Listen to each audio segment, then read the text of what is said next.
I've been doing quite a few videos on the upcoming Rush reunion tour, and I keep seeing the same kind of comment over and over again about Geddy Lee's voice. Basically, the comments go something like this: Geddy's voice is shot, Rush shouldn't tour because Geddy can't sing, they need a backup singer, Geddy's voice has been shot for many years now, and so there's no point in them even trying to make music. So let's talk about this without a lot of emotion or nostalgia or even being defensive about it. Let's talk about the real issue here, whether Geddy Lee can still sing. First, we need to understand something important, which is that Geddy was never a conventional rock singer. He wasn't a chest-heavy rock shouter like Steven Tyler, and he wasn't a melodic crooner like Paul McCartney, and he wasn't a sing-from-the-crotch kind of lead singer like Robert Plant. He was a high tenor with a nasal kind of resonance and an extremely bright attitude. He sang often right on the edge of strain. So songs like Tom Sawyer or Limelight or Free Will are written kind of at the top of what he can do as a singer. And this is where the debate really gets started. Right now, Geddy is in his 70s. So what actually happens to voices like his from a technical point of view as you age? Well, upper extension shrinks, breath compression weakens, recovery time becomes longer, and sustain becomes much, much tougher. And sometimes higher notes become lower notes, and long belts become short attacks. And that's not failure, that's biology, and it's happened to Robert Plant, it's happened to Steven Tyler, it happened to Paul McCartney. It's going to happen to anyone as they age. The difference is, for most vocalists, their core style isn't built around living at the very top of what they can do.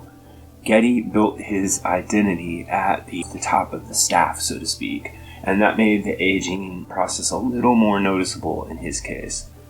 But here's the part that a lot of people seem to forget, which is this isn't new. If you watch footage from the Clockwork Angels tour or the R40 live tour, you can hear Geddy adapting his old phrases, shortening notes, leaning into rhythm rather than melody, and letting the band carry peaks rather than his voice. It's a strategy that he used. You can say it may or may not have been effective, but my point is, they have been recognizing Geddy's voice issues for a long time. So as they prepare to go out on the new tour, they have definitely made preparations for this. Now, tying it back to the original fear behind viewer comments, when people are saying Geddy's voice is shot, they're basically saying there's no way he can sound like he did in the 80s. And that's a nostalgia expectation, not necessarily a musical problem. We want him to be frozen in time. We want Geddy's voice to be, like it was in the heyday of Rush. But Rush has already said that they aren't going out there as a museum piece. They're a living entity, and they're going to adapt. So the question of can he still hit the notes that he used to hit is obvious. No, he can't. But there's another question that we can ask, maybe not answer so easily, which is, how will Geddy reinterpret the songs that he can no longer sing like he used to, and will this be effective? So when Rush performs in 2026, I think we can expect a few things when it comes to the vocals. Lower keys, more conversational type phrasing. He might leave entire sections of lyrics out to allow for audience participation, and there will be backing vocal support. Guess what?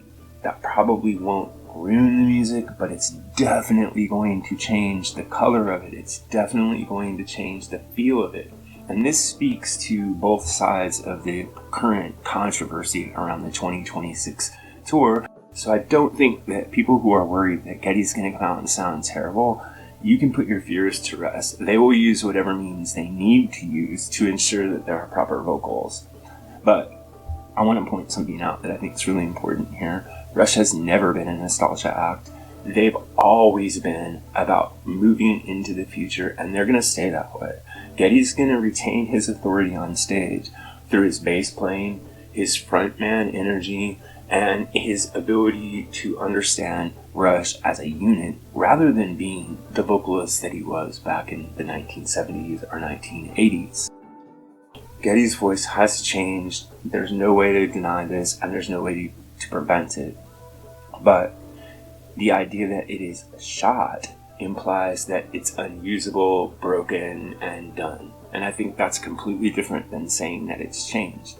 Adapted is not the same as finished. And when Rush returns, the real magic isn't going to be recreating the vocal histrionics of the past, but in watching master musicians reinterpret their own legacy. It might even be more interesting than hearing them and watching them do what they'd already done for 5 decades. Well, I'm curious, do you want Rush to sound exactly like they did in the past, or do you want to hear what they can do with their sound now? Also, are you worried that Geddy's voice is not up to task? Let me know in the comments below. Music Guru here, asking you to help us on our march to 10,000 subscribers.